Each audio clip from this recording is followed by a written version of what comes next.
بسم الله الرحمن الرحيم। शुरू अल्लाह के नाम से जो बड़ा मेहरबान निहायत रहम वाला है। أعوذ بالله من الشيطان الرجيم بسم الله الرحمن الرحيم وإذ قال إبراهيم رب اجعل هذا البلد آمنا واجنبني وبني أن نعبد الأصنام رب إنهن أضللن كثيرا من الناس فمن تبعني فإنه مني ومن عصاني فإنك غفور رحيم ربنا إني أسكنت من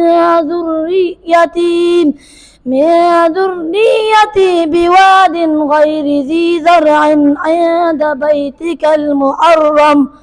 ربنا ليقيموا الصلاة فاجعل أفئدة من الناس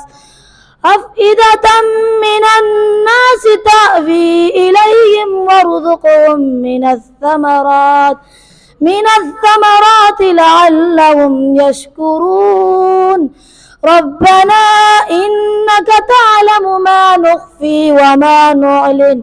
وما يخفى على الله من شيء في الأرض ولا في السماء الحمد لله الذي وهبني على الكبر إسماعيل وإسحاق